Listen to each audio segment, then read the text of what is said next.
আসসালামু আলাইকুম সবাইকে। কেমন আছেন সবাই? আশা করছি যে যেখান থেকে দেখছেন সবাই ভালো আছেন, সুস্থ আছেন এবং নিরাপদে আছেন। আলহামদুলিল্লাহ আমিও ভালো আছি। আপনাদের সবার দোয়া ও ভালোবাসায় আরও একটি নতুন ভিডিওতে সবাইকে স্বাগত জানাই। এটা ছিল গত 26 তারিখের সন্ধ্যাবেলার ভিডিও। আমি কিছু আটা রেডি করে নিয়েছি যে পরোটা তৈরি করে ফ্রোজেন করে রেখে দিব। হঠাৎ করে কারেন্ট চলে গেল, এরপরে অল্প করে তৈরি করেছি যাতে 2-1 দিন চলা যায় আর কি। সকালবেলা তো আমার প্রতিদিনই রুটি পরোটা তৈরি করতে হয়, তো ভাবলাম যে যেহেতু হাতে সময় আছে তো সন্ধ্যাবেলা অন্য কোনো কাজ নেই, তাই কিছু পরোটা তৈরি করে ফ্রোজেন করে রেখে দিব। আর আপনাদের ভাইয়া তো খুব সকালে বাসা থেকে বের হয়ে যায়, তাকে নাস্তা তৈরি করে দিতে হয়। এজন্য ভাবলাম যে কিছু যদি রেডি করে ফ্রোজেন করে রেখে দেই তাহলে আমার একটু সুবিধা হবে। সন্ধ্যাবেলা আমি যখন এই পরোটা তৈরি করতে নিয়েছি তখনই কারেন্ট চলে গেছে। তো যাই হোক, অন্ধকারের মধ্যে তো কাজ করাটা একটু কষ্ট হয়ে যায়, তারপরেও আমি করে নিচ্ছি যেহেতু এগুলো করতে নিয়েছি, তো শেষ করেই উঠবো আর কি। তো গত কয়েকদিন ধরে ভিডিও দিতে পারিনি। আমার ভালোবাসার আপুরা কিন্তু কমিউনিটিতে এসে সবাই আমার খোঁজ খবর নিয়েছেন আর সবাই জানতে চেয়েছেন যে কেমন আছি, ভিডিও দিচ্ছি না কেন। তা আপনারা তো অনেকেই জানেন যে আমাদের বরিশাল অঞ্চল সহ কয়েকটা অঞ্চলে ঘূর্ণিঝড় হয়েছিল। তো আমরা ঘূর্ণিঝড়ের কবলে পড়ে একদম কি যে খারাপ অবস্থার মধ্য দিয়ে সময় পার করেছি, এটা শুধু আমরা যারা ভুক্তভোগী তারাই জানি। সবই তো আল্লাহর ইচ্ছা, আল্লাহ চাইলে তো সব কিছুই করতে পারেন। আল্লাহ বলেছেন যে আমি অবশ্যই তোমাদেরকে কিছু না কিছু দিয়ে পরীক্ষায় ফেলবই। মাঝে মধ্যে তোমাদেরকে বিপদের আতঙ্ক, ক্ষুধার কষ্ট দিয়ে, সম্পদ, জীবন, পণ্য, ফল, ফসল হারানোর মধ্য দিয়ে। আর যারা কষ্টের মধ্যেও ধৈর্য নিষ্ঠার সাথে চেষ্টা করে তাদেরকে সুসংবাদ দাও। পবিত্র আল কোরআনে এই কথা বলেছেন মহান আল্লাহ তাআলা। আল্লাহ তাআলা আসলে সত্যি বিপদ আপদ দিয়ে আমাদেরকে পরীক্ষা করেন, তবে যে কোনো পরিস্থিতিতে ধৈর্য ধরে মোকাবেলা করার নামই তো জীবন। কঠিন পরিস্থিতিতে ধৈর্য ধরে সব কিছু মোকাবেলা করতে হবে। জীবনে ভালো মন্দ, হতাশা, দুঃখ, কষ্ট এগুলো তো থাকবেই। এগুলোর মধ্য দিয়েও আমাদেরকে ধৈর্য ধরে সামনের দিকে এগিয়ে যেতে হবে। এখানে আমি ওই পরোটাগুলোকে হালকা একটু সেঁকে নিচ্ছি। তো এইভাবে একটু এপিট টুপিট হালকা করে ছেঁকে নিয়ে ঠান্ডা করে ফ্রোজেন করে রেখে দিলে কিন্তু ডিপ ফ্রিজে অনেক দিন পর্যন্ত ভালো থাকে। তবে আমি যেহেতু অল্প করে পরোটা তৈরি করেছি, তো এগুলো নর্মাল ফ্রিজে রেখে দিব। এভাবে রেখে দিলে নর্মাল ফ্রিজে দেখা যায় যে 2-3 দিন পর্যন্ত ভালো থাকে। একদিন একটু বেশি করে রুটি পরোটা তৈরি করে রেখে দিলে অনেক দিন পর্যন্ত আবার সকালে নাস্তা তৈরি করার ঝামেলা থাকে না। ফ্রিজ থেকে বের করে সকালবেলা নাস্তা তৈরি করে নেওয়া যায় একদম ঝটপট। বিশেষ করে যাদের সকালে রুটি পরোটা লাগে, আমার বাসায় তো সকালে রুটি পরোটা নাস্তায় থাকি। আর আপনাদের ভাইয়ে যেহেতু রুটি খায় সকালে রাতে, তো একটু বেশি করে তৈরি করে রেখে দিলে এটাই সুবিধা হয়। এখন তো আমরা ফ্রিজ ইউজ করছি, এই জন্য এই সুবিধাগুলো ভোগ করি। তবে আগেরকার মানুষেরা তো ফ্রিজ ইউজ করতো না, তারা প্রতিদিনের কাজ প্রতিদিনই করতো, টাটকা টাটকা তাজা খাবার খেত, সেটাই ভালো ছিল। এই যে কয়েকদিন আমাদের কারেন্ট ছিল না, দীর্ঘ 4-5 দিন, তো তখন ফ্রিজ তো কোনো কাজেই আসেনি, বরঞ্চ ফ্রিজে যা কিছু ছিল সব নষ্ট হয়ে গেছে। কারেন্ট না থাকলে সব কিছুই অচল হয়ে পড়ে। আসলে আমরা এখন এমন অভ্যস্ত হয়ে গেছি যে একবেলা ভাত না খেয়ে থাকা যায়, কিন্তু একটা মুহূর্ত কারেন্ট না থাকলে থাকতে পারি না, খুবই কষ্ট হয়। যেমন কারেন্ট না থাকলে ফ্রিজের সব কিছু নষ্ট হয়ে যায়, তাছাড়া পানি থাকে না, সব মিলিয়ে যে কী যে অশান্তি। এই জন্য প্রতিটা মুহূর্তেই আমাদের কারেন্ট দরকার। আগেরকার দিনের মানুষদের এই রকম কারেন্টের উপর নির্ভরশীল ছিল না তারা, আর তাদের কিন্তু এরকম কোনো ভোগান্তিতেও পড়তে হয়নি। সব মিলিয়ে বলা যায় যে কারেন্ট ছাড়া আমরা একদম অচল, সব কিছু অচল হয়ে পড়ে।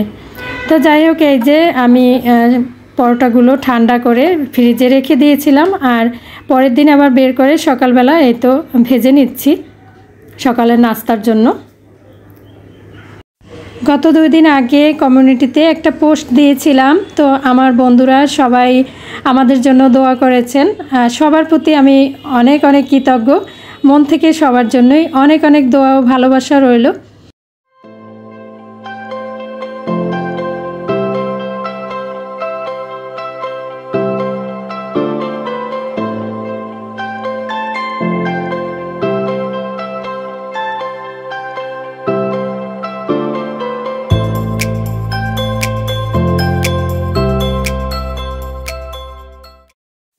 আমার ইউটিউবার বন্ধুদের প্রতি আমি অনেক বেশি কৃতজ্ঞ, কারণ তারা কিন্তু সবসময় অনেক বেশি ব্যস্ত থাকে, শত ব্যস্ততার মাঝেও আমাকে সময় দেয়, আমাকে সুন্দর করে একটা কমেন্ট করে যায়। এটাই আমার কাছে অনেক বড় পাওয়া। তো আমি আমার ইউটিউবার বন্ধুদের প্রতি অনেক বেশি কৃতজ্ঞ, সবসময় বলি তাদের প্রতি মন থেকে অনেক অনেক দোয়া ও ভালোবাসা রইল। আল্লাহ সবার মনের আশা পূরণ করে দিন। যারা কষ্ট করে ভিডিও এডিট করে ভিডিও আপলোড দিচ্ছে, তারপরে অনেক কষ্ট করছে, আল্লাহ সবাইকে সফলতার মুখ দেখান, এটাই আল্লাহর কাছে চাই। আর ইউটিউবার বন্ধু ছাড়াও সাধারণ দর্শক যারা আছেন তারাও সুন্দর করে কমেন্ট করেন, তারাও আমার ভিডিও দেখেন, তাদের প্রতি আমি অনেক বেশি কৃতজ্ঞ। এটা হলো 27 তারিখের ভিডিও। আমাদের এখানে প্রচণ্ড পরিমাণে ঝড় বৃষ্টি হয়েছে। প্রথমে তো একটু একটু বৃষ্টি আর সেই সাথে বাতাস, আস্তে আস্তে বৃষ্টির মাত্রাও বেড়ে গেল আর প্রচণ্ড পরিমাণে বাতাস। সারা দিনভর বৃষ্টি আর বাতাস চলছিল। আসলে আশপাশের যে গাছগুলো, রাস্তার আশপাশের সব গাছ পড়ে গেছে, কারেন্টের তারের উপরে পড়ে গেছে। তো আমরা দুপুরে খাবার দাবারের জন্য আয়োজন করছিলাম, হচ্ছে ঘরে কয়েক ধরনের সবজি ছিল, তো ভাবলাম যে সবজি খিচুড়ি রান্না করি। এখানে আমি 2 ধরনের ডাল আর চাল নিয়েছি, আর সবজি নিয়েছি কয়েক ধরনের। এই তো সবজি খিচুড়ি রান্না করব বলে সব কিছু রেডি করে নিয়েছি। এখানে আমি চাল ভেজে পানি দিয়ে দিয়েছি, আর সবজিগুলোকে আমি লবণ, হলুদ, সামান্য একটু মরিচের গুঁড়া দিয়ে ভালো করে একটু ভেজে নিয়েছি। সবজি খিচুড়ি আসলে সবজিটা ভেজে নিলেই খেতে বেশি টেস্টি হয়। তো আমি সব সবজিগুলোকে হালকা করে ভেজে নিয়েছি। আর খিচুড়িটা তো এই তো ভাতের চাল দিয়ে তৈরি করেছিলাম। আসলে এতটাই ঝড় বৃষ্টি হয়েছে, খাওয়ার মতো মন মানসিকতা আমাদের ছিল না, তারপরেও খেতে তো হবেই। তো এইটুকু আমি ওই দিন 27 তারিখে ভিডিও করে রেখেছিলাম। এরপরে তো আর কারেন্ট ছিল না, তো আগের দিন রাত থেকে আস্তে আস্তে মোবাইলের চার্জ শেষ হয়ে গেল, মোবাইল অফ হয়ে গেল। তো এভাবে করে চললো প্রায় 4-5 দিন পরে আমাদের এখানে কারেন্টের সব কিছু ঠিক করা হয়েছে। যদিও গ্রাম অঞ্চলে এখনও অনেক জায়গাতে কারেন্ট লাইন ঠিক করতে পারিনি, কারণ গাছ পড়ে আছে, অনেক ধরনের ক্ষয়ক্ষতি তো হয়েছে। সবই আল্লাহর ইচ্ছা, কিছুই করার নেই, প্রাকৃতিক দুর্যোগ। তো এই যে আমি খিচুড়িটা যখন একটু পানি টেনে গেছে, তখন ভেজে রাখা সবজিগুলো দিয়ে দিয়েছি। সবজি খিচুড়ির সাথে ডিম ভাজি করে নিয়েছি খাওয়ার জন্য। আসলে এত বেশি ঝড় বৃষ্টি হয়েছিল, রান্না করার মতো মন মানসিকতা ছিল না। তারপরও বাচ্চাদের জন্য তো রান্না করতেই হবে, সবারই তো ক্ষুধা লাগবে, খেতে হবে, এর জন্য এটুকু রান্নাবান্না করেছিলাম। যখন আমি খিচুড়ি রান্না করেছিলাম তখন কিন্তু অল্প অল্প বৃষ্টি ছিল, অল্প অল্প বাতাস ছিল। এরপরে আস্তে আস্তে বৃষ্টি বাতাসের পরিমাণ অনেকটা বেড়ে যায়। তবে বুঝতে পারিনি যে এত বেশি ঝড় বন্যা হবে। তো বিকেলে নাস্তার জন্য আমি এখানে বাঁধাকপি নিয়েছি, বাঁধাকপির পাকোড়া করব বলে। অনেক দিন ধরেই বাঁধাকপির পাকোড়া করব বলে আর করা হয়নি।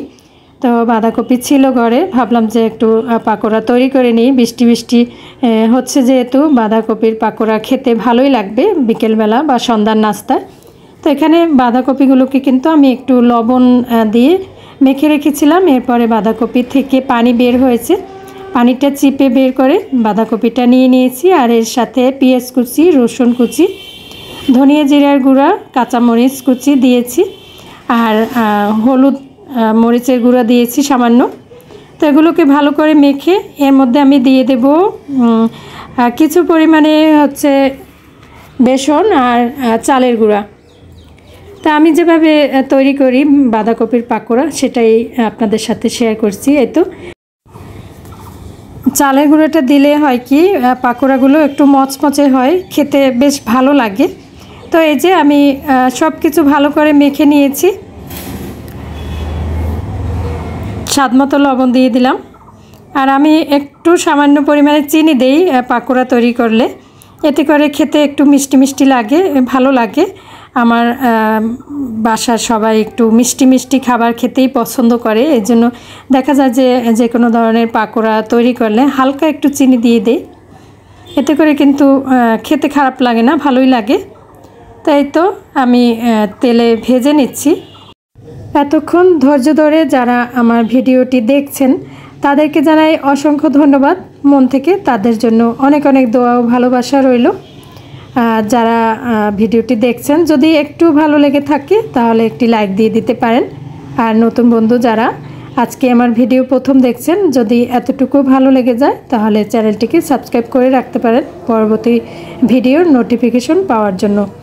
আর যারা অলরেডি আমার চ্যানেলটিকে সাবস্ক্রাইব করে রেখেছেন, সবসময় আমার ভিডিও দেখছেন, আমাকে সাপোর্ট করছেন, তাদেরকে জানাই অনেক অনেক ধন্যবাদ, অনেক অনেক ভালোবাসা।